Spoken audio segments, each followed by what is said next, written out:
नमस्कार दोस्तों, breaking news में आप सभी का स्वागत कर रहा हूं। और इस वक्त जो ब्रेकिंग खबर है वो कल शाम से तहलका मचाए हुए है। तहलका इस बारे में कि मध्य प्रदेश में चुनाव है, आप जानते हैं विधानसभा का चुनाव, और उस विधानसभा के चुनाव में बीजेपी ने फिर से दूसरी लिस्ट में भी 39 यानी 39 कैंडिडेट्स घोषित किए हैं, सदस्यों को की दूसरी सूची जारी की है। और उस दूसरी सूची में जो बिल्कुल तहलका मचाने वाले नाम हैं उसको अगर देखें आप तो आप भी आश्चर्यचकित रह जाएंगे। बात मैं कर रहा हूं ऐसे नाम हैं जिन नामों को लेकर के दिल्ली में चर्चा होती थी, लेकिन अब उसकी चर्चा भोपाल में क्यों हो रही है? क्या बीजेपी ने और मोदी जी ने हार मान ली है? यह सवाल एक बड़ा सवाल है। इस सवाल का हम लिख भी रहे हैं, इस सवाल का जवाब अभी इस कार्यक्रम के जरिए हम ढूंढने की कोशिश करेंगे।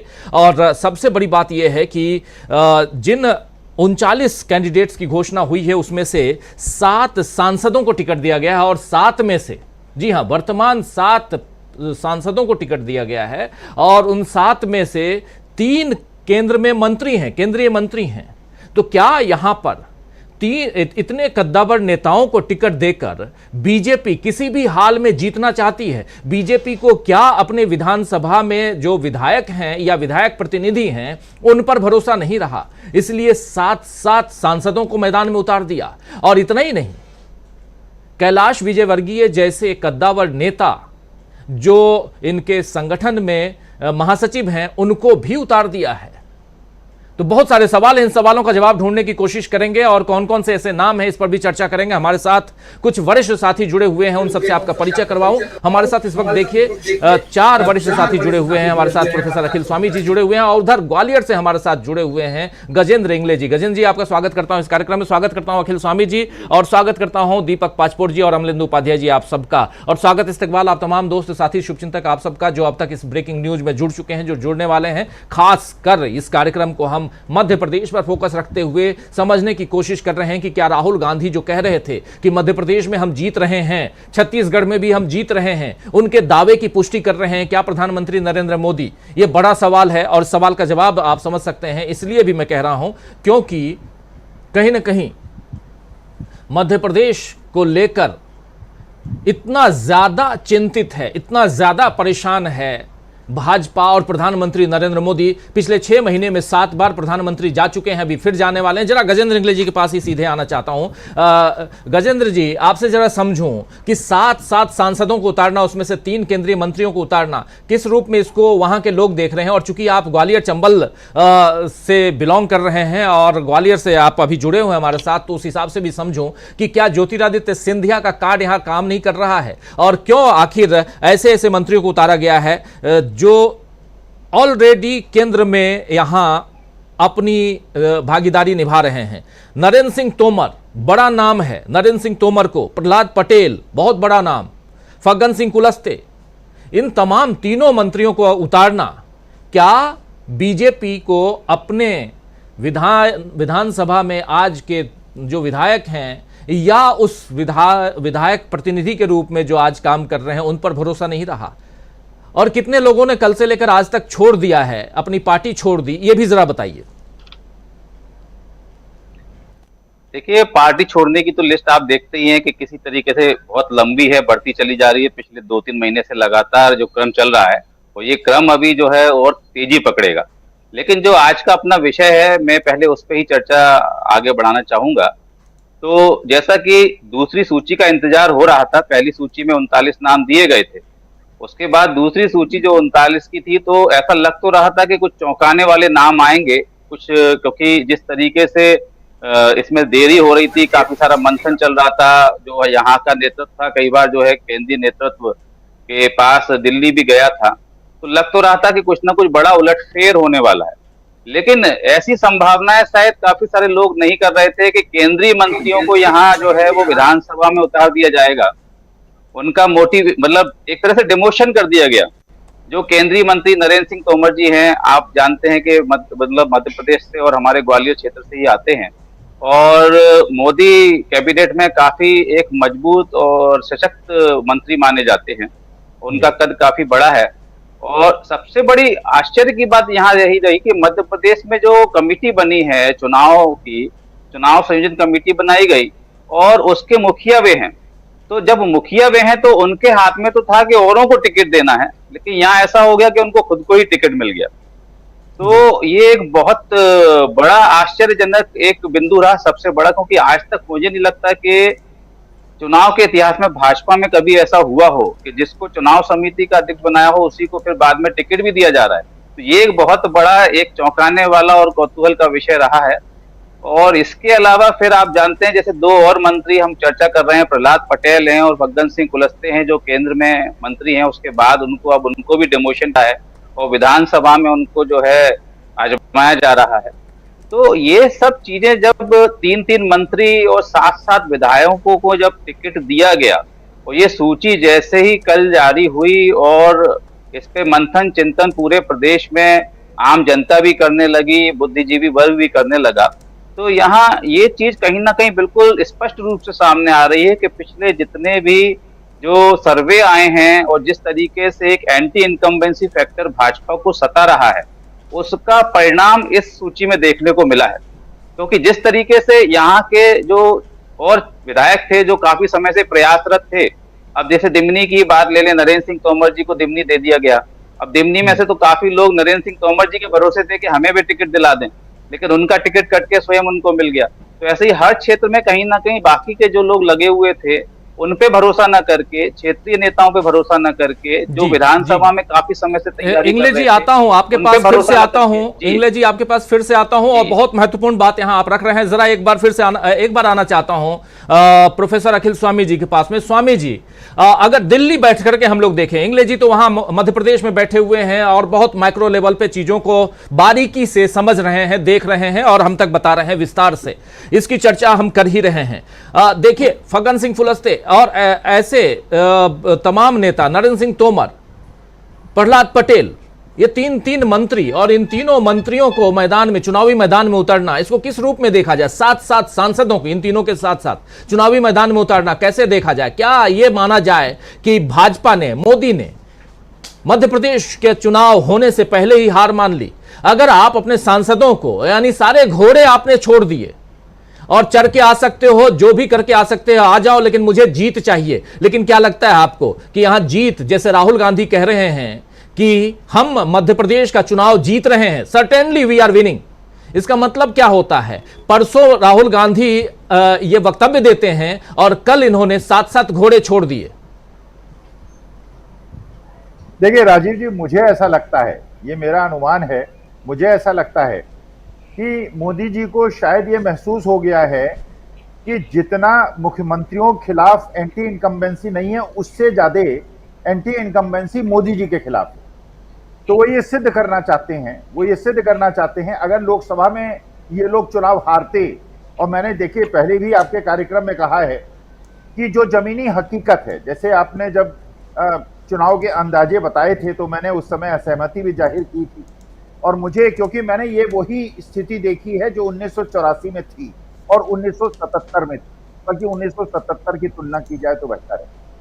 तो ये इस समय स्थिति ये है कि अगर ये लोग विधानसभा का चुनाव हार गए तो मोदी जी कम से कम लोकसभा में ये कह पाएंगे कि देखिए, इन मुख्यमंत्रियों ने काम नहीं किया, इसकी वजह से ये चुनाव हार गए, और ये जो लोकसभा के चुनाव हारे इसमें मेरा कोई दोष नहीं। क्योंकि मुझे ऐसा लगता है अगर विधानसभा में इनको चुनाव का कैंडिडेट ना बनाया गया होता और ये लोकसभा में 5-5, 6-6 लाख वोट से हारते तो मोदी जी पे सारा जोर आ जाता। तो मोदी जी को ये तो समझ में आ गया है, चाहे वो मध्य प्रदेश हो, चाहे वो छत्तीसगढ़ हो, चाहे वो तेलंगाना हो, चाहे वो उत्तर प्रदेश, बिहार हो, पूरे देश में इस समय जो स्थिति है उसमें जो लोकल लीडरशिप है उससे ज्यादा क्रोध और उससे ज्यादा रोष मोदी जी के प्रति। तो मोदी जी केवल एक आवरण ये धारण करना चाहते हैं कि लोकसभा में जब चुनाव में हार होगी तो उन्होंने कहा कि लोकल लीडरशिप ने काम नहीं किया और उसकी वजह शिवराज सिंह ने काम नहीं किया, इसलिए मध्य प्रदेश में देखिए ये जो मेंबर ऑफ पार्लियामेंट थे जिनको मैं जिता के लाया था, ये विधानसभा का चुनाव हार गए। तो ये स्थिति होगी। और जो इंग्लिश साहब ने कहा, देखिए कद किसी का आज की तारीख में किसी भी मंत्री का कद बड़ा नहीं है, कद केवल दो लोगों का बड़ा है, एक माननीय मोदी जी का बड़ा है और एक अमित शाह जी का बड़ा है, और इसके अलावा मेरे ख्याल से कद किसी का बड़ा नहीं है, सब बौने हैं, सबकी हाइट जो है 3-3.5 फीट की है। अगर भारतीय जनता पार्टी में दो लोगों का कद है तो केवल गुजरात वाले माननीय मोदी जी का और अमित शाह जी का है। तो ये लोग केवल पपेट्स हैं, इनको नहीं पता होता कि ये क्या निर्णय मंत्री लेते हैं। सारा मंत्रिमंडल का जो निर्णय है वो सारा का सारा पीएमओ ऑफिस से होता है, ऐसा मुझे लगता है। जिस प्रकार की बॉडी लैंग्वेज होती है, जब भी कोई हरी झंडी दिखानी होती है, जब भी कोई कार्यक्रम होता है, तो केवल मोदी जी फोटो फ्रेम में दिखाई पड़ते हैं, कोई दूसरा आदमी फोटो फ्रेम में नहीं दिखाई पड़ता। तो मुझे ऐसा लगता है कि मोदी जी ने जो लोकसभा में पराजय होने वाली है उसका अंदाजा उनको हो गया है। इन लोगों को विधानसभा में ही हरवा कर वो ये कहना चाहते हैं कि मेरा दोष नहीं है, ये बाकी नेताओं ने काम किया नहीं किया, वरना मैंने तो सपने दिखा के बहुत अच्छा काम किया था, मुझे ऐसा लगता है। जी, ये बहुत बड़ी बात आप कह रहे हैं। और मेरी एक किसी बहुत जानकार और बीजेपी के काफी नजदीकी जानकार से अभी सुबह सुबह बात हो रही थी, गजेंद्र इंगले जी उस पर और विस्तार से बताएंगे। तो उन्होंने भी कहा कि 2019 में एक लहर थी, पुलवामा के बाद बीजेपी के पक्ष में ऐसी लहर थी कि कई लोग जीत गए। अब बीजेपी ने वैसे लोगों को जो कि लोकसभा लेवल पे चुनाव नहीं जो विधानसभा लेवल पे चुनाव नहीं जीत सकते थे और वो लोकसभा का चुनाव जीत गए, इन 7 में से कई ऐसे हैं जो दिल्ली का दरवाजा नहीं देख सकते थे, वो वहां जीत करके दिल्ली पहुंच गए।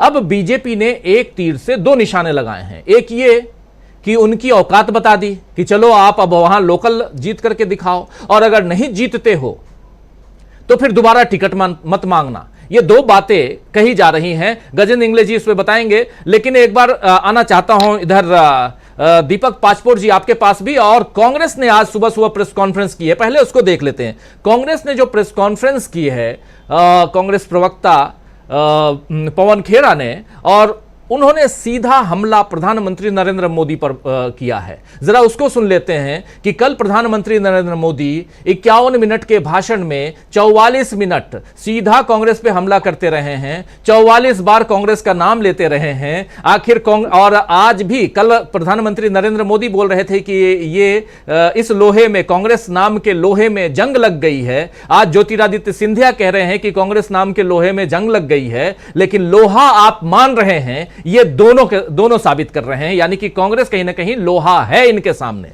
इसकी भी चर्चा करेंगे। पहले सुन लेते हैं पवन खेड़ा क्या कह रहे हैं, सुनिए जरा। प्रधानमंत्री जी चुनावी दौरों पर थे। मध्य प्रदेश से शुरू करें हम। 51 मिनट के भाषण में 44 बार कांग्रेस का नाम लिया। 1966, हम में से कोई शायद पैदा नहीं हुआ होगा, 1966 की एक फिल्म थी नींद हमारी ख्वाब तुम्हारे। तो मोदी जी को शायद वो फिल्म बहुत पसंद है। जिस राज्य में 19 साल से उनकी सरकार हो, वहां जब चुनाव प्रचार करने जाते हैं 51 मिनट में 44 बार कांग्रेस का नाम लेते हैं। ये क्या बताता है? यह बताता है अपनी सरकार की उपलब्धियों के नाम पे बताने के लिए कुछ नहीं है, जीरो। जहां आप सत्ता में हैं वहां भी आपको कांग्रेस का सहारा लेना पड़ रहा है। यह आपकी राज्य सरकार की हालत है, यह आपकी केंद्र सरकार की हालत है। इसीलिए कहते हैं नींद हमारी ख्वाब तुम्हारे। अब तो हिमाचल हो या कर्नाटका हो, जहां जहां पांव पड़े मोदी जी के, वहां कांग्रेस को बड़ा लाभ हुआ। इसलिए हम उनको अपना स्टार प्रचारक मानते हैं।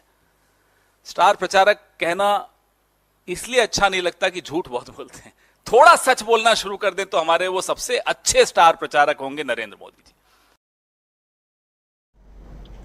तो सुन रहे थे आप, थोड़ा सच बोलना शुरू कर दे तो अच्छे स्टार प्रचारक हो सकते हैं प्रधानमंत्री नरेंद्र मोदी। लेकिन 51 मिनट में 44 मिनट तक सिर्फ कांग्रेस के बारे में बात कर रहे हैं और इतनी बार कांग्रेस का नाम ले रहे हैं। जरा आना चाहता हूं डॉक्टर दीपक पाचपोर जी, पहली प्रतिक्रिया क्या कुछ आप देख रहे हैं? और सबसे बड़ी बात कि कांग्रेस ने क्या मध्य प्रदेश में चुनाव से पहले, माफ करें, बीजेपी ने क्या मध्य प्रदेश में चुनाव से पहले ही हार मान ली? और कांग्रेस ने जो दावा किया है, राहुल गांधी जो दावा कर रहे हैं कि जीतेंगे तो हम ही, और मध्य प्रदेश जीतने जा रहे हैं। राहुल गांधी दावे के साथ कह रहे हैं Chhattisgarh, Madhya Pradesh, we are going to win, very close fight कह रहे हैं राजस्थान को लेकर के। जरा आपकी प्रतिक्रिया।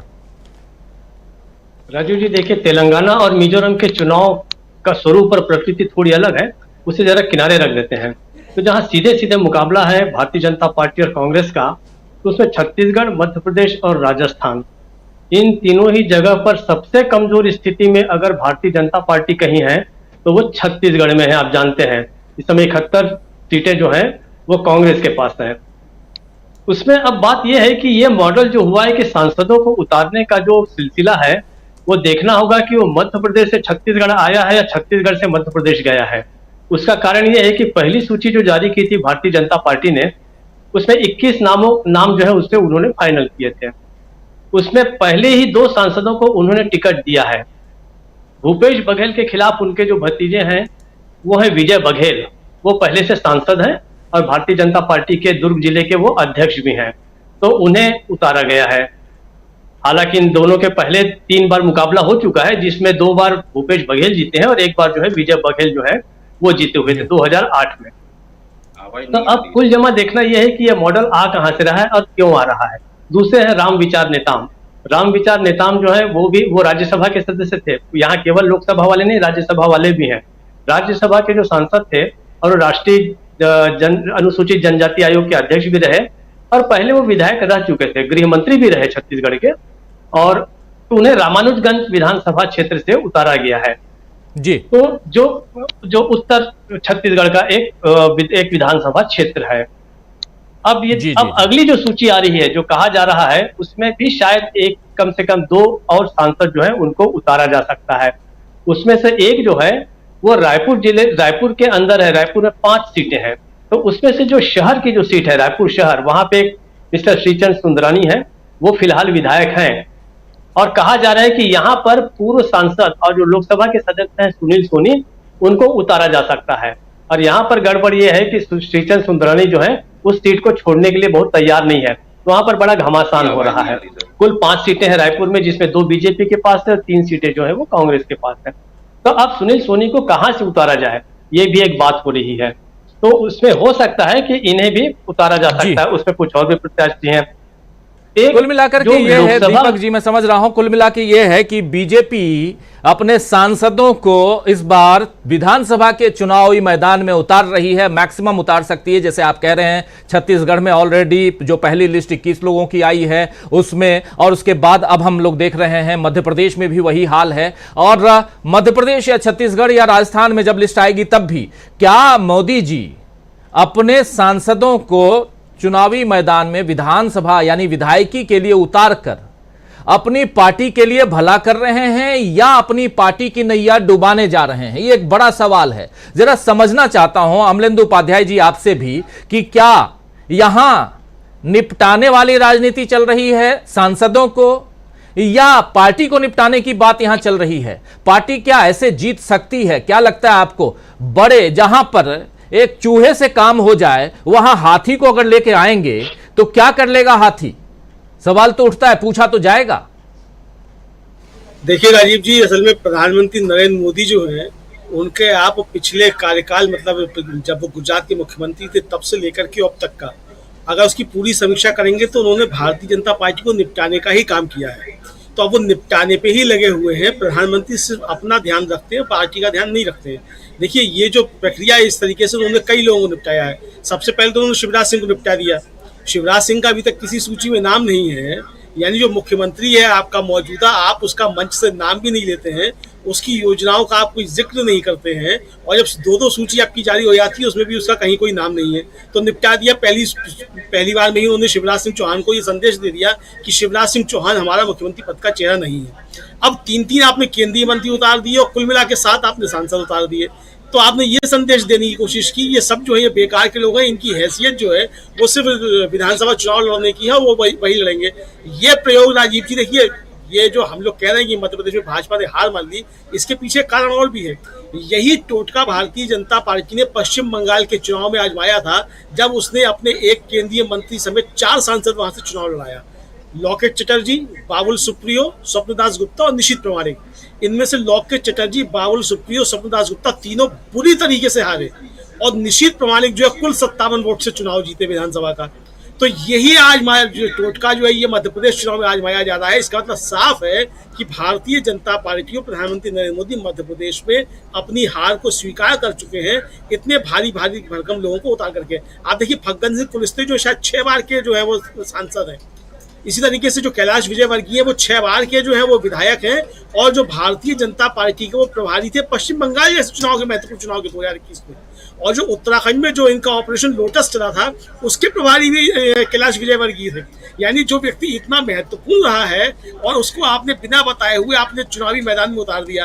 तो ये कुल मिलाकर के जिस तरीके से निपटाने की प्रक्रिया चल रही है, मुझे लगता है कि प्रधानमंत्री नरेंद्र मोदी हर उस व्यक्ति को निपटाना चाहते हैं जो भविष्य में किसी भी तरीके से उनके लिए कोई चुनौती बन सकता है, या जिसका कुछ भी जो है अपना कोई जनाधार बन गया है, या जो थोड़ा सा भी राजनीतिक व्यक्ति हो जिसका राजनीति थोड़ा सा असर हो गया है। प्रधानमंत्री को असल में विप्लव देव टाइप के लोग चाहिए, और उन्हीं की खोज जो है वो जारी है। तो जहां जहां विप्लव देव नहीं मिल पा रहे हैं वहां इन सबको निपटाने का काम किया जा रहा है। लेकिन क्या यहां सीएम शिवराज सिंह चौहान भी निपट गए हैं? दो लिस्ट आई है, बड़े बड़े लोगों का नाम उसमें है, लेकिन सीएम शिवराज सिंह चौहान का नाम आखिर क्यों नहीं है? जो आदमी सीएम है उसके लिए इतनी सोच क्यों?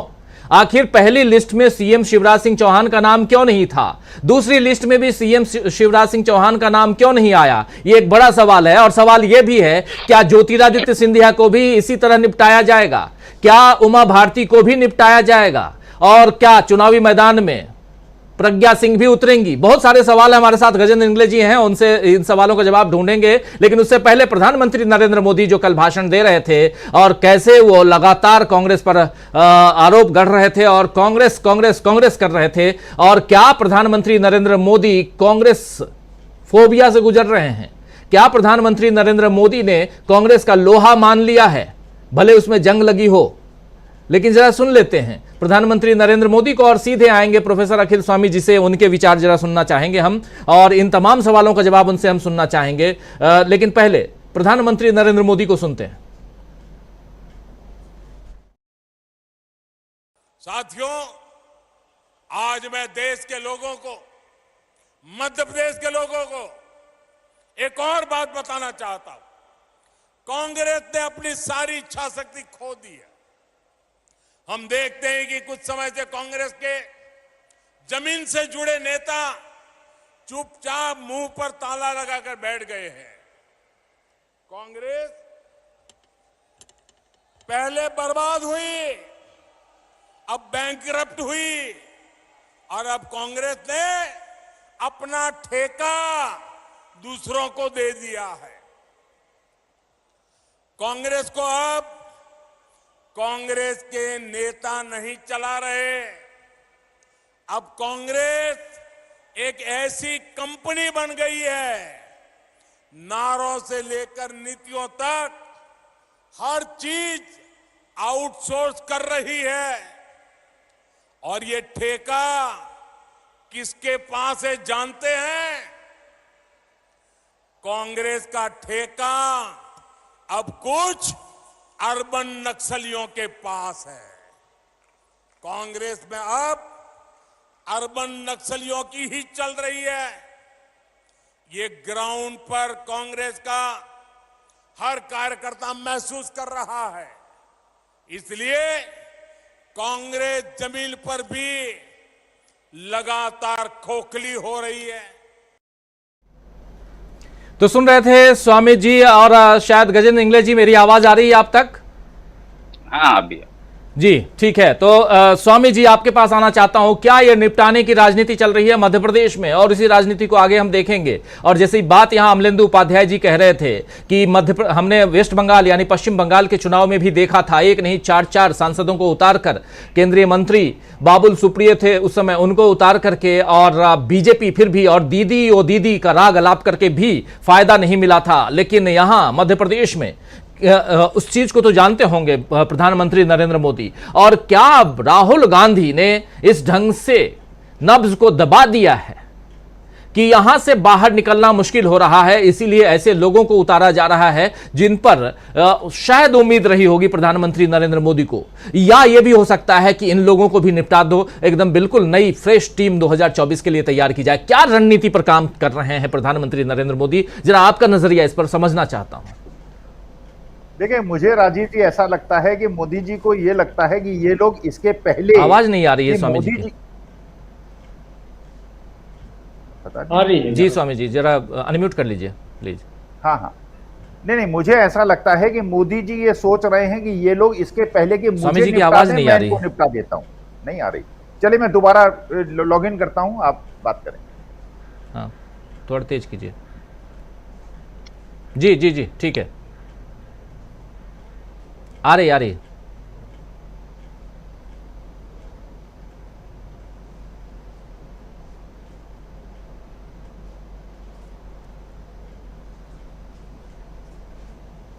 जी बिल्कुल बिल्कुल, दोबारा आप लॉगिन कर लीजिए। और बहुत महत्वपूर्ण बात यहां निपटाने और निपटने की बात हो रही। गजेंद्र इंगले जी, कैसे देखते हैं आप इंगले साहब? देखिए, मैं आपको बता दूं कि यहाँ पर बिल्कुल सही है, जो निपटाने वाली आप बात कर रहे हैं, बिल्कुल हो सकता है कि ये भी हो कि भाई आगे के जितने भी बाकी की चीजें हैं वो वहां से क्लियर होती जाएं। वहां जितने भी थोड़े बहुत लग रहा है कि उनको कहीं कंपटीशन आगे हो सकता है, क्योंकि ठीक है, कुछ अपन मानते हैं कि केंद्र में केवल दो ही लोग चलते हैं, मोदी जी और अमित शाह, लेकिन फिर भी कहीं ना कहीं देखिए और भी हैं, नितिन गडकरी जी हैं, वो भी अपना एक कद रखते हैं, अपने नरेंद्र सिंह तोमर जी भी अपना कद रखते हैं। लेकिन यहाँ देखिए, अपन मध्य प्रदेश पे ही वापस आते हैं, तो मध्य प्रदेश चुनाव में भाजपा एड़ी चोटी का जोर लगा रही है, कोई भी चीज वो छोड़ना नहीं चाहती है। जैसे आप देखें, यदि पिछले कुछ महीनों में ही अपन देख लें तो जो रेवड़ी कल्चर था, जो भाजपा पहले कहती थी कि भाई अरविंद केजरीवाल जी रेवड़ी कल्चर लेके आ रहे हैं, हर चीज फ्री में देने की कोशिश कर रहे हैं, उस चीज में शिवराज सिंह चौहान ने बाजी मार ली। वो जो भी फरमाइश लेके जाइए, लाडली बहना में आप देख रहे हैं करोड़ों रुपया बांटा जा रहा है, इसके अलावा जो अतिथि शिक्षक थे उनकी फरमाइश पूरी कर ली गई। तो हर व्यक्ति जो भी जी, गजेंद्र इंगले जी की आवाज कट गई है, लेकिन स्वामी जी जरा आप अपनी बात रखिए। आप बहुत महत्वपूर्ण बात लेके जा रहा है, निपटाने की लेकिन राजनीति को चल रही लगा है। कि जी निपटाने की बिल्कुल यह हो सकता है, क्योंकि देखिए ये लोग यदि यहाँ आ जाएंगे तो यहाँ पर हालत तो खराब इंगले है जी, ही, तो बहुत जल्द को भी उतार दीजिए, हो सकता है कि वो जीते ही ना। अभी ये 3 मंत्री उतारे हैं, मजाक तो यहाँ ऐसा चल रहा है कि ऐसा ना हो कि आने वाले समय में मोदी जी और अमित शाह को भी यहाँ विधानसभा में उतार दिया जाए। और अभी ये 3 उतारे हैं, आप देखिएगा कि आगे की सूची में हो सकता है और भी बड़े कुछ दिग्गजों के नाम देखने को हमको मिले। और चर्चा ऐसी भी ये है कि शायद ज्योतिरादित्य सिंधिया जी को भी कहीं ना कहीं से विधानसभा में उतार दिया जाए। तो कम से कम एक या तो उनको भी निपटा दिया जाए वाला फैक्टर है कि विधानसभा में भी नहीं रहेंगे तो लोकसभा में कहां से आएंगे। तो ये भी कारण हो सकता है, और कहीं ना कहीं भाजपा जो है वो एड़ी चोटी का जोर लगा रही है, वो भी कारण हो सकता है। तो इस तरह से आप देखेंगे कि पूरी सूची में ये जो बड़े नाम आए हैं, इसमें आगे अब ये इंतजार हो रहा है कि अगली सूची में कौन कौन से और बड़े नाम आ सकते हैं। ये भी चर्चाएं यहाँ चल रही है। गजेंद्र इंगले जी, अब एक बात देखिए, बताइए यहाँ कि जिस तरह शिवराज सिंह चुनाव चौहान का इन प्रचार चल दोनों रहा है, सूचियों में अभी आप नाम क्यों नहीं है, देखेंगे दोनों लिस्ट जी। में नाम क्यों नहीं है शिवराज सिंह चौहान का? मुख्यमंत्री है, क्या उन पे भरोसा नहीं है? ये- और सबसे ये- बड़ी बात कि ये कल जब बिल्कुल- प्रधानमंत्री नरेंद्र मोदी मंच पे थे, भाषण दे रहे थे, तो उन्होंने एक बार भी शिवराज सिंह चौहान का नाम नहीं लिया। एक बार भी इन योजनाओं का, जो रेवड़ी कल्चर की आप बात कर रहे हैं, इन योजनाओं का जिक्र तक नहीं किया प्रधानमंत्री नरेंद्र मोदी ने। क्या प्रधानमंत्री नरेंद्र मोदी ने शिवराज सिंह चौहान को पूरी तरह से खारिज कर दिया है, ये माना जाए? बिल्कुल आपकी बात से सहमत हूं, ऐसा मानना बिल्कुल उचित है, क्योंकि जिस तरीके से देखिए पूरी तरह से केंद्र ने कमान संभाली हुई है और शिवराज सिंह चौहान को नकारा जा रहा है, क्योंकि इतने सालों के उनके कार्यों को न गिनाते हुए नरेंद्र मोदी आ रहे हैं, नरेंद्र मोदी के चेहरे पे ही चुनाव लड़ा जा रहा है। अभी आप देखिए कि भाजपा ने एक जो नया विज्ञापन जारी किया है, उसमें साफ साफ कहा जा रहा है कि एमपी के मन में है मोदी, मतलब मोदी ही है, शिवराज सिंह चौहान का कहीं नाम नहीं है। और जिस तरह से आप बता रहे हैं कि कल नरेंद्र मोदी भी आए, बिल्कुल सही है, नरेंद्र मोदी जी भी आए। प्रधानमंत्री के आने के बाद में उन्होंने प्रदेश की कई सारी बातें करी, कांग्रेस की भी चर्चा करी, लेकिन अपने ही मुख्यमंत्री का नाम तक नहीं लेना। ये साफ दर्शाता है कि शिवराज सिंह चौहान अपना जो है भरोसा खो चुके हैं। उन पे भरोसा अब जो है भाजपा आला कमान को नहीं रहा है।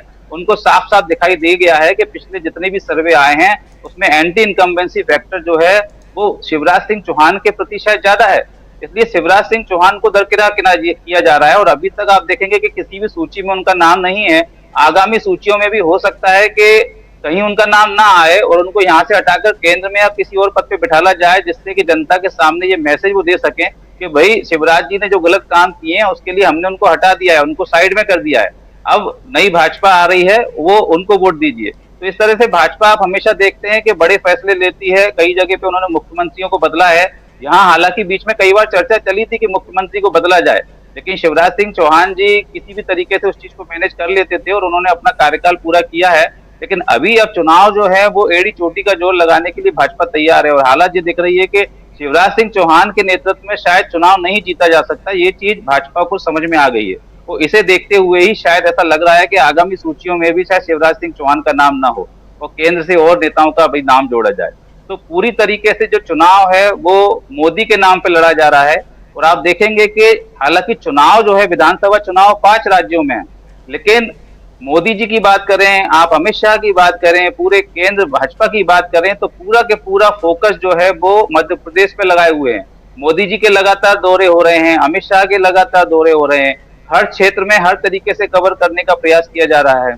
आप देख रहे हैं कि यहाँ पर मध्य प्रदेश ही एक ऐसा राज्य है जिसमें जो आदिवासी बहुल्य सबसे ज्यादा सीटें हैं और वो आदिवासी बहुल्य सीटें इस समय भाजपा के लिए सबसे बड़ी चुनौती बन गई हैं, क्योंकि जो मूत्रकांड हुआ था उसके बाद में भाजपा के जितने भी सपोर्टिव आदिवासी थे वो कहीं ना कहीं पीछे उनके खिसकते दिखाई दे रहे हैं, वो कट चुके हैं भाजपा से। तो अभी भाजपा को अपनी सभी तरह की सीटें बचानी है।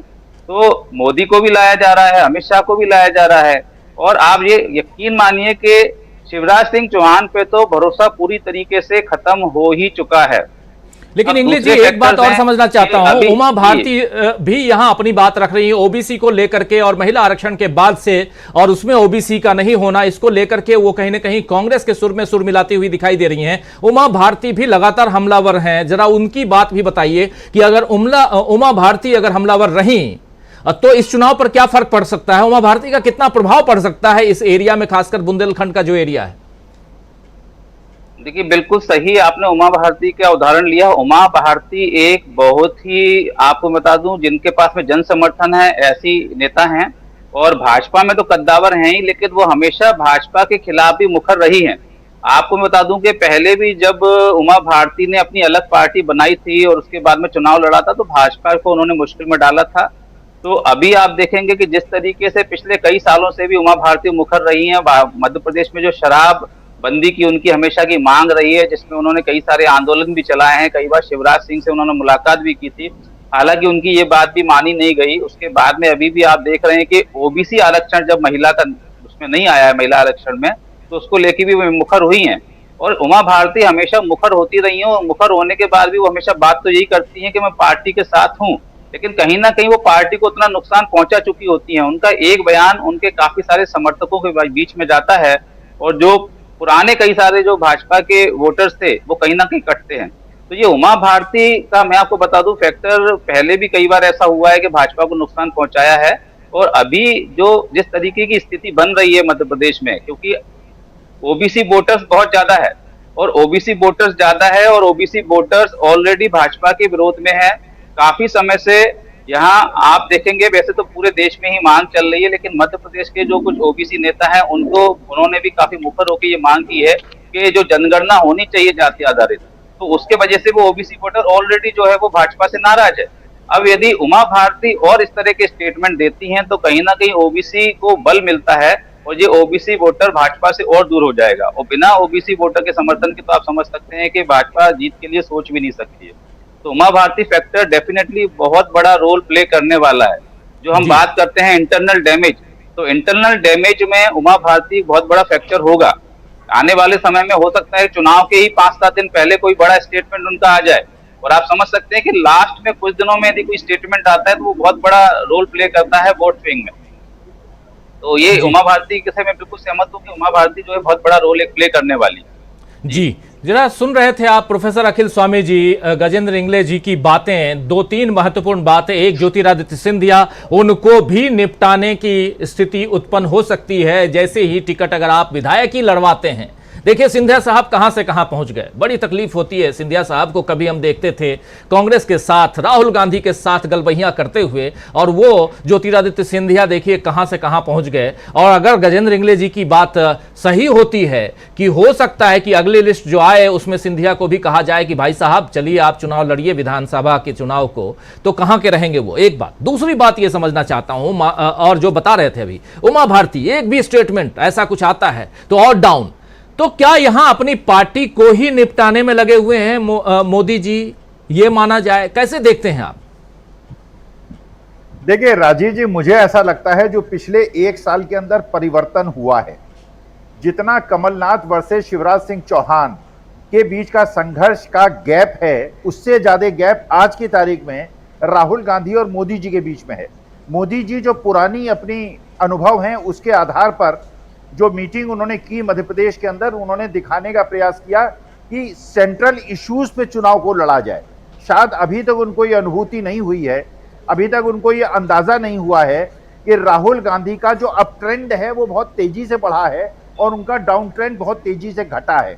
अगर वो इसको सेंट्रल इश्यूज की तरफ ले जाएंगे और मेंबर ऑफ पार्लियामेंट्स को असेंबली का इलेक्शन लड़ा के ये करने की कोशिश करेंगे कि देखिए दिल्ली में हमने अच्छा काम किया, भोपाल में अच्छा काम नहीं हुआ, इसलिए हमें वोट दो, अब अच्छे लोगों को यहाँ लेके आ रहे हैं, और ये मुझे लगता है कि उनका एक ऐसा गैम्बल है जिसमें उनको परेशानी ज्यादा होगी, क्योंकि आज जो सबसे ज्यादा जनता के अंदर आक्रोश है वो मोदी जी और अमित शाह जी के खिलाफ है।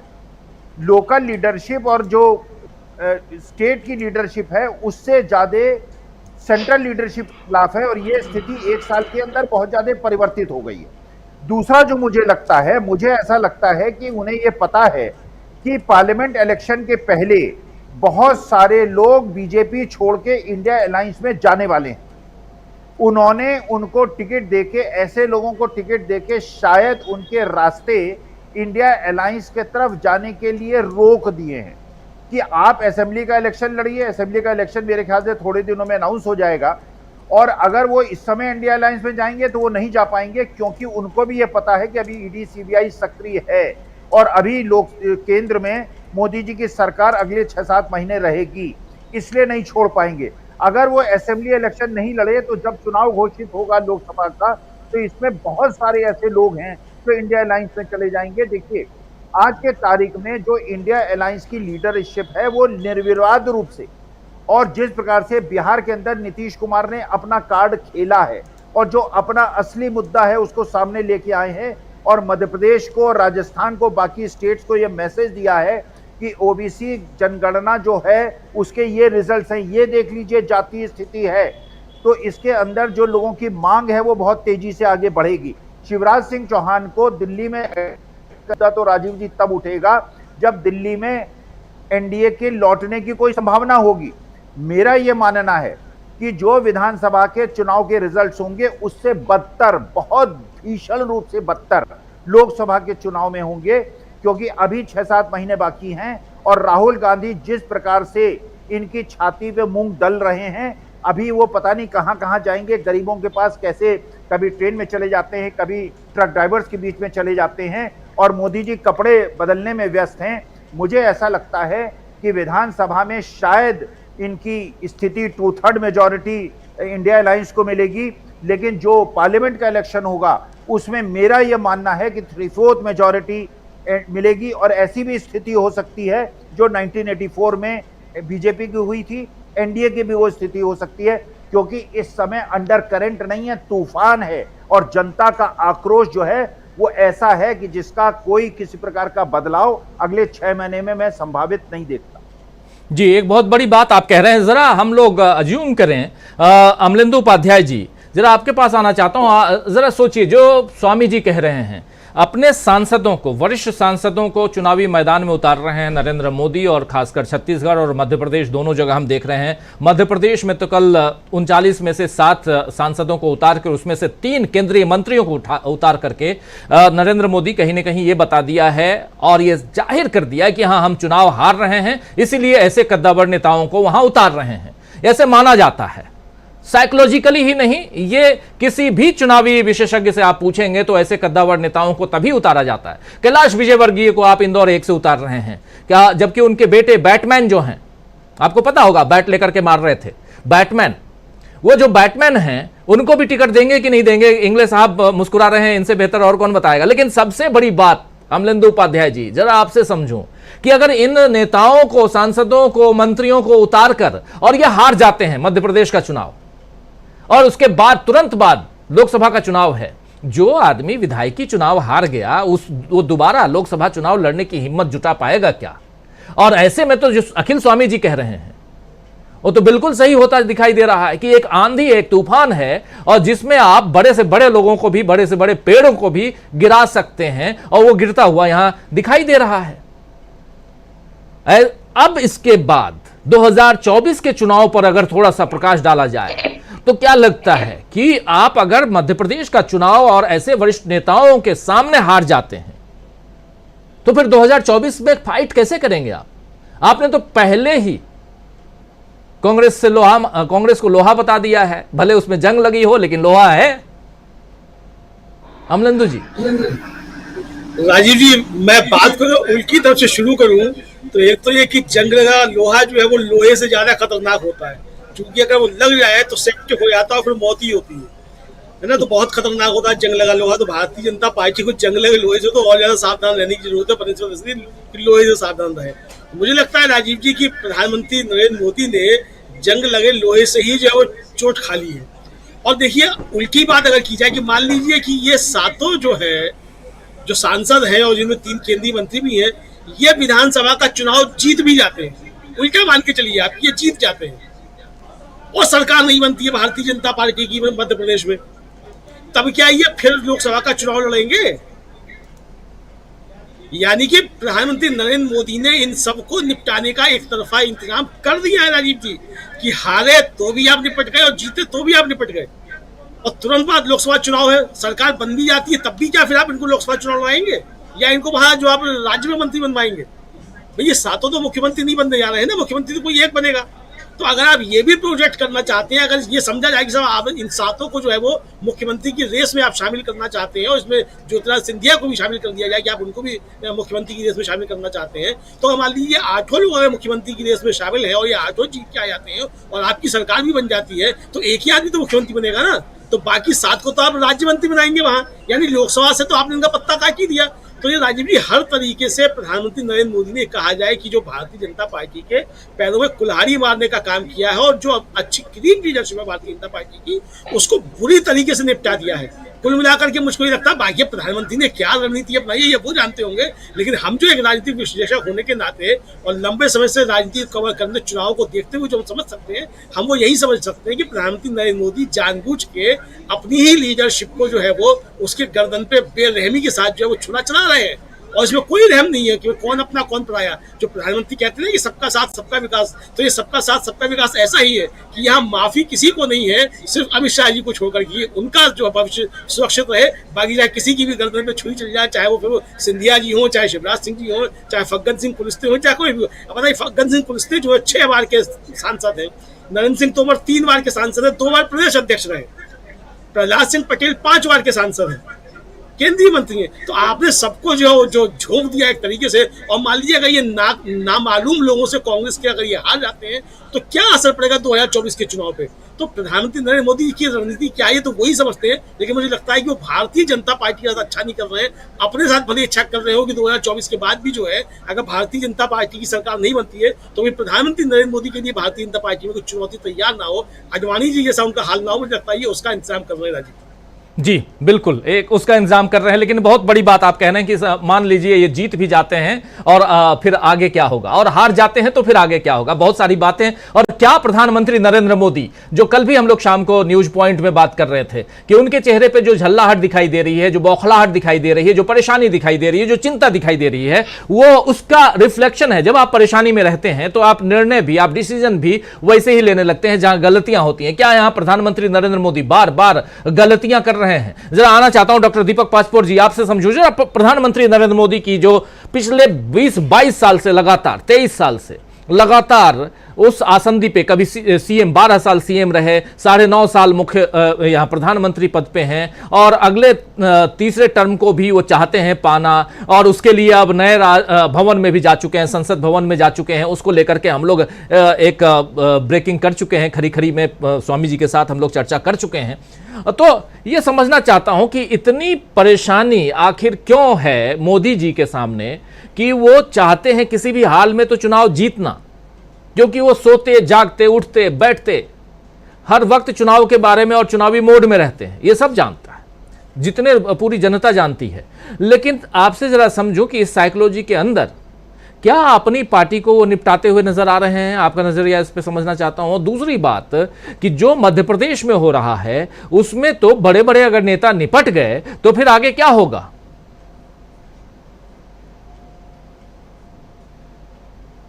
दीपक जी।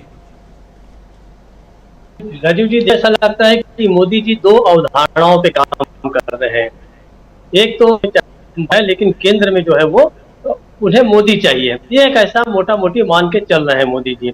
और दूसरा, वो जो रणनीति बना रहे हैं वो इन राज्यों में पराजय के बावजूद लोकसभा में कैसे जीत के अपना वजूद बचा के रखा जाए, अपनी सरकार बचा के रखी जाए, और सरकार न। दीपक जी की आवाज कट रही है। चलिए दीपक जी के बाद फिर से आएंगे। जरा एक बार गजेंद्र इंगले जी आपके पास आता हूं, फिर स्वामी जी आपके पास आता हूं। गजेंद्र इंगले जी, कैसे देखते हैं आप अगर केंद्र की राजनीति को देखा जाए? और आप ही अभी बता रहे थे कि हो सकता है कि ज्योतिरादित्य सिंधिया को भी कह दिया जाए कि आप भी चुनावी मैदान में आइए, विधायकी लड़िए, आप भी विधानसभा चुनाव लड़िए। और ऐसी स्थिति अगर उत्पन्न होती है तो आप बड़े बड़े नेताओं को अगर मध्य प्रदेश के विधानसभा के चुनाव में अगर आप उतार देते हैं गजेंद्र इंगले जी, तो फिर आगे कैसे कौन सी रणनीति पर, कौन सी राजनीति करते हुए हम और आप देखेंगे प्रधानमंत्री नरेंद्र मोदी को? जरा आपका नजरिया, आपका पॉइंट ऑफ व्यू इस पे। जी देखिए, बिल्कुल मैं आपको बताऊं, ये संभावना बहुत सारे लोग व्यक्त कर रहे हैं, इसलिए मैंने भी यहाँ पे विषय रखा था कि भाई ज्योतिरादित्य सिंधिया भी हो सकता है कि विधानसभा चुनाव में उतर आए, और इसके अलावा बहुत सारे और भी हो सकता है सांसद या केंद्र के लोग, क्योंकि मध्य प्रदेश के चुनाव में एड़ी चोटी का जोड़ भाजपा लगा रही है। अब अपन बात करते हैं कि इसकी परिणति क्या होगी, रिजल्ट क्या होगी। यदि ये सब लोग यहाँ आते हैं और जीतते हैं तो क्या होगा, और हारते हैं तो क्या होगा। तो पहली बात तो यही है कि इन सबको निपटाने की काम कर रहे होंगे, तो फिर तो वहां क्लियर हो गया कि भाई सबको निपटा दिया यहाँ आके। मध्य प्रदेश में यदि भाजपा इन लोगों के होने के बावजूद भी चुनाव यदि हार जाती है, जिसकी संभावनाएं अभी भी बहुत हैं, क्योंकि एंटी इनकम्बेंसी फैक्टर जो है ये लोग भी शायद पूरा नहीं कर पाएंगे। 7 या 8 या 10 या 15 सांसदों को खड़ा करने से जो एक डिफरेंस है अभी सीटों का, वो लगभग 40 सीटों का अंतर है दोनों की जीत के। जितने भी सर्वे आ रहे हैं, किसी का 30 किसी का 40। तो यदि 10 सीटें ये जीत भी जाते हैं इस तरह से केंद्र के मंत्रियों को उतारने के बाद, तो उससे बहुत ज्यादा बड़ा अंतर आने वाला नहीं। तो एक तो ये संभावना बन रही है कि यदि जीत गए तो उसके बाद में, जैसे नरेंद्र सिंह तोमर जी हैं, तो वो जीतने के बाद गिव अप कर देंगे, फिर यहाँ पर बीच में चुनाव करके किसी और को हो सकता है टिकट दिया जाए। और यहाँ कैलाश विजयवर्गीय की बात है तो वहां तो निश्चित है कि आप देखिए वहां बैटमैन है ही, तो वहां पर उनको टिकट दिया जाए। तो जीतने के बाद हो सकता है वहां से गिव अप करके उनको टिकट दिया जाए। यहाँ उस स्थिति में जब भाजपा यदि जीतती है तो भी ऐसा किया जाएगा, और हारती है तो भी ऐसा किया जाएगा। क्योंकि देखिए केंद्र में भी इनके पास में, मध्य प्रदेश में अपन देखें तो प्रहलाद पटेल हो जाए, चाहे फग्गन सिंह कुलस्ते हो जाए, चाहे ज्योतिरादित्य सिंधिया हो जाए, ये बड़े नाम हैं, इनके ऊपर जीत का भरोसा किया जा सकता है। अभी नए लोगों को कहां से लाएंगे ये? अब जबलपुर में भी सांसद राकेश सिंह जी को इन्होंने लगाया है। यदि राकेश सिंह जी को यदि मध्य प्रदेश भी रख लेंगे तो फिर सांसद के लिए कोई बहुत बड़ा स्ट्रॉन्ग प्रत्याशी उनके पास वहां की होने वाली है, वो यही होने वाली है कि या तो इनको यहाँ निपटा दिया जाएगा, तो निपटाने के बाद हो सकता है कि यहीं बैठे रहें। और ये जीतते हैं तो हो सकता है कि संभावना है, क्योंकि जीतेंगे यही लोग, पूरी भाजपा जीतने की उम्मीद फिर भी कम है। तो फिर हार तो गए ही हैं, 8-10 सीटें का अंतर बचेगा, तो उसको भी हटा के इनको फिर वापस केंद्र में आजमाया जाएगा। तो यहाँ जो है डू एंड डाई की सिचुएशन में जो है वो भाजपा है, इसलिए वो कुछ भी करने को तैयार है। ये एक सिचुएशन आ रही है। और बाकी देखिए यहाँ एक सिचुएशन और जो बन के निकलेगी, क्योंकि देखिए जिस तरह से मैंने बोला कि मध्य प्रदेश चुनाव पूरी तरह से मोदी के चेहरे पर लड़ने की शुरुआत हो चुकी है। जिस तरीके से मोदी जी की लगातार रैलियां हुई हैं, मोदी जी की लगातार सभाएं हुई हैं, और जो मैंने एक विज्ञापन का जिक्र किया था वो फिर से कर लूं कि भाई मध्य प्रदेश के मन में मोदी, तो मोदी के चेहरे पे ही चुनाव लड़ा जा रहा है। अब बात यहाँ आती है कि मान लीजिए कि मोदी के चेहरे पे चुनाव हार गए तो जिम्मेदारी कौन लेगा? क्योंकि ऐसा कई जगह पे हुआ है कि जीत गए तो मोदी के नाम से वाहवाही पूरे देश में होने लगती है, लेकिन हारने के बाद जो जिम्मेदारी है वो वापस जो है वो लोकल नेतृत्व को दे दिया जाता है, क्षेत्रीय नेतृत्व को दे दिया जाता है। तो यहाँ मोदी के लिए भी बहुत बड़ी चुनौती है कि क्या मोदी वो मैजिक क्रिएट कर पाएंगे, क्योंकि जिस तरीके से अभी हम बात कर रहे हैं कि किसका ग्राफ बढ़ा है, किसका ग्राफ कम हुआ है। तो मैं थोड़ा राहुल गांधी जी का भी जिक्र करना चाहूंगा कि मध्य प्रदेश में भी क्योंकि भारत जोड़ो यात्रा आई थी, और भारत जोड़ो यात्रा के दौरान जो राहुल गांधी की लोगों के बीच में एक छवि में बहुत बड़ा इजाफा हुआ है, उसका प्रभाव जो देखने को मिल रहा है और उसका लाभ जो है वो कांग्रेस को मिलने वाला है, भाजपा को उसका भी नुकसान हो रहा है। तो ये मोदी मैजिक जो है वो चल पाएगा, इसमें भी बहुत बड़ा संशय है। तो हो सकता है ऐसा ना हो, ये भी बड़ी बात मैं कहने जा रहा हूँ कि हो सकता है ऐसा ना हो कि मोदी जी बाकी केंद्रीय सांसदों को और मंत्रियों को जहां भेज रहे हैं कि उनको निपटा दिया जाए, कहीं ऐसा ना हो कि मोदी खुद ही निपट जाए। क्योंकि जब चुनाव हारेंगे तो आज जो पूरी कैंपेनिंग मोदी के नाम पर जा रही है उसका मैसेज भी पूरे देश में गलत जाएगा कि मोदी जी के नाम पे चुनाव लड़ा गया था, उसके बाद भी भाजपा मध्य प्रदेश में पूरी तरह हारी है। तो ये परिणति बनने की भी संभावना जो है मध्य प्रदेश से दिखाई दे रही है। अभी मैं माफ कीजिए, ज्योतिरादित्य सिंधिया जी का नाम इसलिए ले रहा हूं क्योंकि यहाँ हम ग्वालियर की बात करें तो ग्वालियर पूर्व में बहुत कद्दावर विधायक हैं सतीश सिकरवार जी, जो कि भाजपा छोड़ के ही कांग्रेस में पहुंचे थे, लेकिन उनका कद बहुत बढ़ चुका है और आज इस समय ऐसी स्थिति है कि बाकी जगह पे हो सकता है कि भाजपा निश्चित कर चुकी है, लेकिन सतीश सिकरवार जी के सामने भी खड़े करने के लिए कोई स्ट्रॉन्ग कैंडिडेट उनको नहीं मिल रहा है। तो इस तरह की चर्चा है कि हो सकता है कि ऐसा ना हो कि सिंधिया जी स्वयं उतर जाए कि कम से कम ये एक सीट भी जीत सके। तो इस तरह के माहौल काफी सारी सीटों पर है कि भाजपा कोशिश कर रही है, लेकिन इस कोशिश में मैं फिर से वही दोहराना चाहूंगा कि यदि 10 या 15 सांसदों को खड़ा करके जीत भी लिया तो वो जो मैजिकल जीत का फिगर है 230 सीटें आप हैं समझ सकते हैं, तो 116 सीटें लाना अभी भाजपा के लिए जो है वो बहुत ही टेढ़ी खीर दिखाई दे रही है, वो संभव होता लगता दिखाई नहीं दे रहा है। तो कहीं ना कहीं भाजपा को तो नुकसान है ही, लेकिन साथ में यदि मोदी जी के चेहरे को ही हमेशा आगे कर रहे हैं तो यहाँ पर बाकी लोग तो निपटेंगे ही, लेकिन मोदी जी भी निपटने की कंडीशन में आ जाएंगे। जी बिल्कुल, बहुत बड़ी बात आप कह रहे हैं कि अगर ये चुनाव हारे, और आप याद कीजिए कर्नाटक चुनाव के बाद आरएसएस ने कहा था कि अब मोदी मैजिक नहीं चल रहा है, मोदी के चेहरे से चुनाव हम नहीं जीत सकते हैं, ये आरएसएस का कहना था। और ऑर्गेनाइजर में आरएसएस के आलेख में ये साफ साफ लिखा हुआ। लेकिन उसके बाद अगर यही गलती यहां मध्य प्रदेश में भाजपा कर रही है, आरएसएस कर रहा है, या मोदी जी खुद कर रहे हैं, या तो ये माने कि मोदी जी के अलावा इस पूरे ऑर्गेनाइजेशन में, पार्टी में कहीं किसी दूसरे की चलती नहीं और यहां अपनी ही चलाने में लगे हुए हैं प्रधानमंत्री नरेंद्र मोदी, ये माना जाए। और इसके बाद अगर पार्टी हार जाती है, बीजेपी हार जाती है, तो कौन निपटेगा? ये बड़ा सवाल है, जरा समझना चाहता हूं प्रोफेसर अखिल स्वामी जी, कौन निपट रहा है अगर हार जाती है पार्टी? एक तीर से दो निशाने, दोनों निपट रहे हैं, मोदी भी और भाजपा भी। और शिवराज सिंह चौहान को निपटाते निपटाते इधर शिवराज सिंह चौहान को निपटा रहे हैं और उधर वसुंधरा राजे सिंधिया को राजस्थान में निपटा रहे हैं। कल देख रहे होंगे आप स्वामी जी की एक मंच पे अगल बगल में बैठे थे दोनों, वसुंधरा राजे दूसरी तरफ देख रही थी और मोदी जी दूसरी तरफ देख रहे थे, जैसे ऐसा लग रहा था जैसे बिल्कुल एक दूसरे को पहचानते भी नहीं है।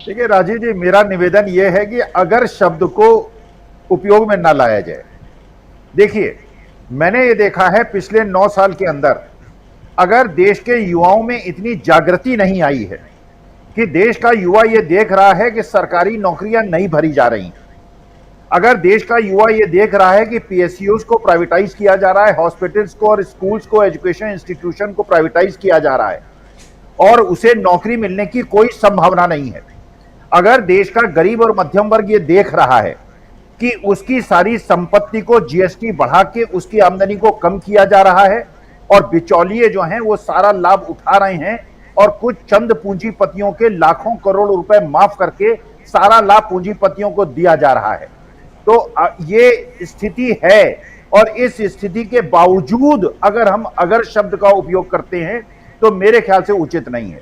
देखिए देश की जनता हमेशा से, चाहे वो गांव में रहने वाला एक छोटा सा आदमी हो या दुकान करने वाला आदमी हो या पंचर बनाने वाला आदमी हो या रिक्शा चलाने वाला आदमी हो या ट्रक चलाने वाला हो या मोटरसाइकिल को ठीक करने वाला हो, देश का हित सब जानते हैं।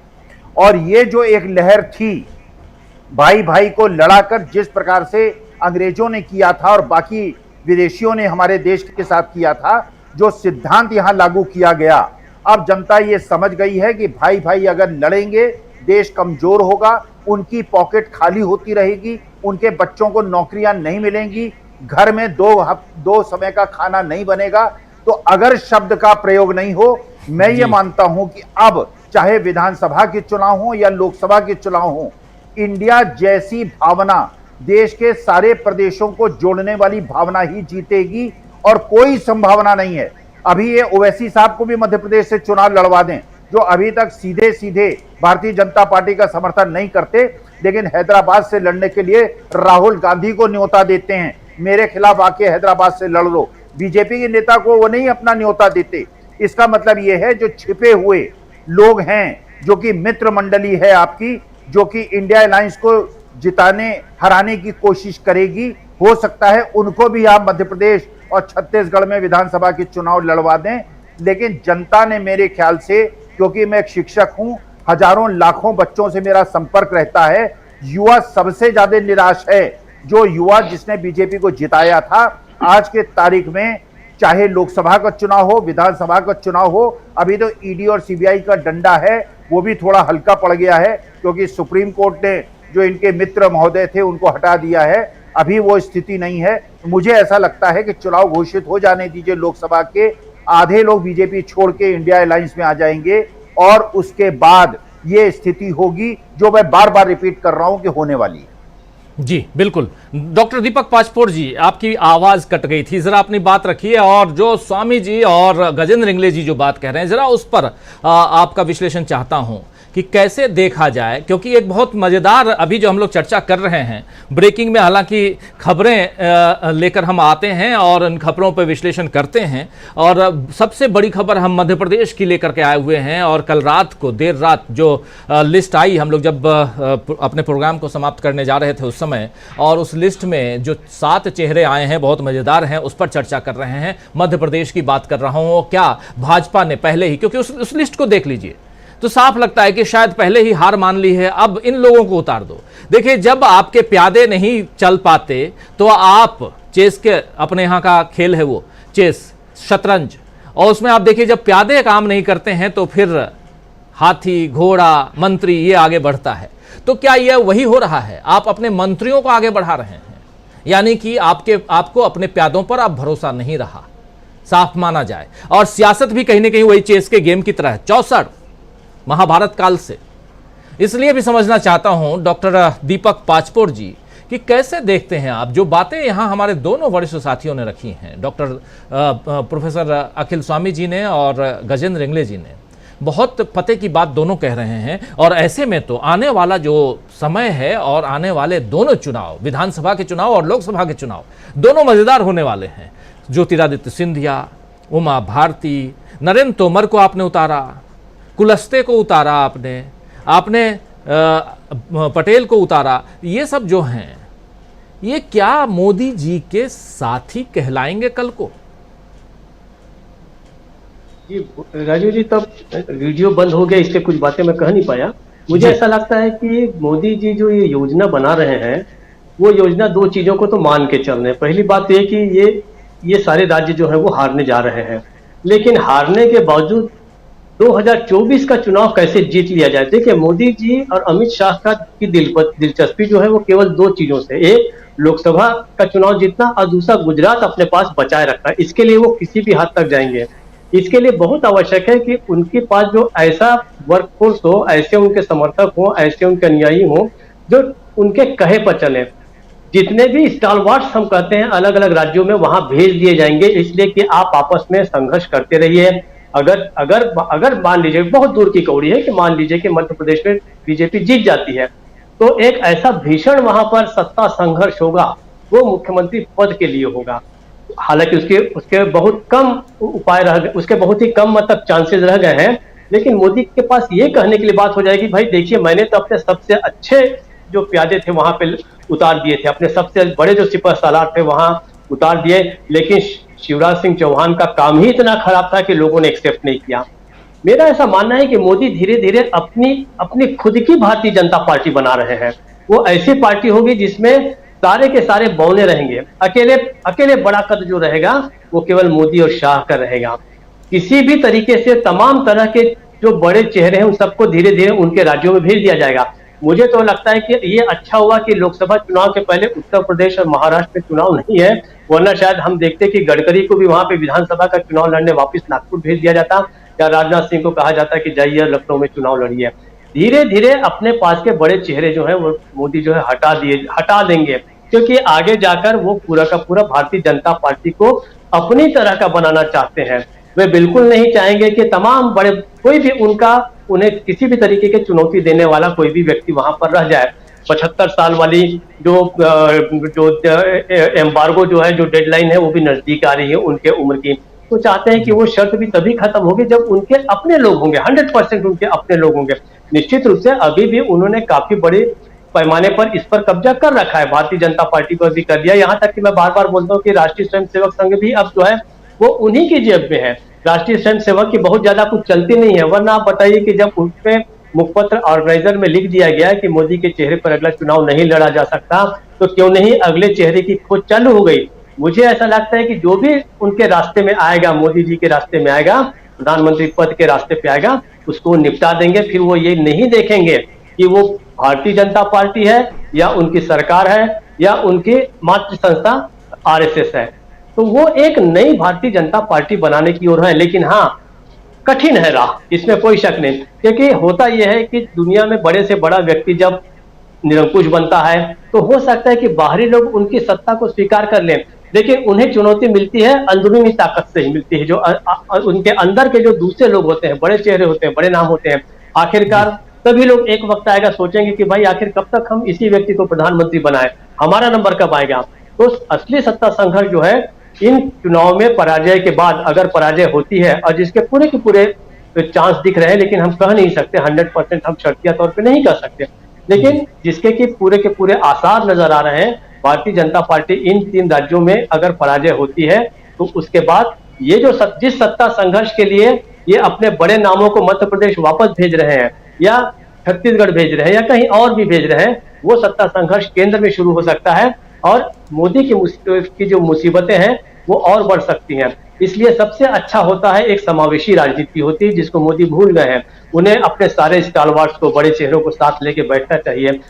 थोड़ा सा सत्ता का, जिसको कहते हैं डेलीगेशन ऑफ पावर, करना चाहिए, वो तो कभी किया नहीं इन्होंने।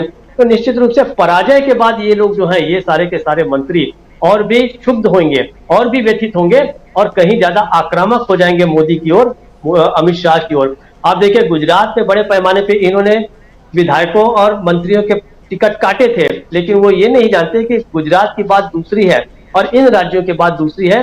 ये फार्मूला बहुत लंबा नहीं चलेगा, दुनिया में कहीं नहीं चला है। जो भी निरंकुश सत्ताधीश होता है, अल्टीमेटली कभी न कभी अपने ही भीतर, अपने ही लोगों से चुनौती जरूर उसको मिलती है और वही उसके पराजय का कारण भी बनता है। राजीव जी, बिल्कुल बिल्कुल, बहुत कुछ इस ब्रेकिंग में हम आप तक पहुंचा रहे हैं और समझने की कोशिश पिछले 1 घंटे से यही कि मध्य प्रदेश में भाजपा ने क्या हार मान ली है। क्या चुनाव से पहले ही, विधानसभा चुनाव से पहले ही बीजेपी ने हार मान ली है? ऐसा इसलिए कह रहे हैं, ये सवाल इसलिए यहां पर क्योंकि कल रात को बीजेपी ने दूसरी लिस्ट अपनी जारी की और उस लिस्ट में 39 कैंडिडेट्स की घोषणा करती है बीजेपी, जिसमें से 7 वर्तमान सांसद हैं और 7 वर्तमान सांसदों में से 3 केंद्रीय मंत्री हैं। मोदी कैबिनेट में 3 मंत्री, और इन लोगों को, इतने कद्दावर नेताओं को अगर मोदी जी या भाजपा विधानसभा चुनाव, मध्य प्रदेश विधानसभा में उतारती है तो कहीं न कहीं दाल में कुछ काला है या पूरी की पूरी दाल काली है, ये समझना होगा। इस चर्चा को और भी आगे बढ़ाएंगे, लेकिन इस वक्त इस चर्चा को यहीं समाप्त करने की इजाजत चाहता हूं। बहुत बहुत शुक्रिया अदा करना चाहता हूं प्रोफेसर अखिल स्वामी जी, गजेंद्र इंगले जी, आपका सीधे आप जुड़े हमारे साथ मध्य प्रदेश से, ग्वालियर से, और वहां 3 नाराज की बात चलती है, महाराज, शिवराज और नाराज शायद जो हैं, यानी 3 गुट हैं।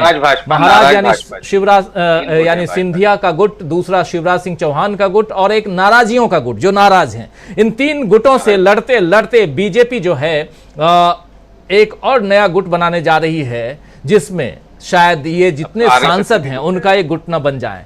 वो भी तो बोलेंगे कहां फंसा दिए, क्योंकि आज अगर देखिए कैलाश विजयवर्गीय ने क्या कहा कि मुझे ऐसा कहा गया था कि बी रेडी, तैयार रहो, लेकिन मुझे यह नहीं पता था कि मुझे मैदान में उतार दिया जाएगा, चुनावी मैदान में।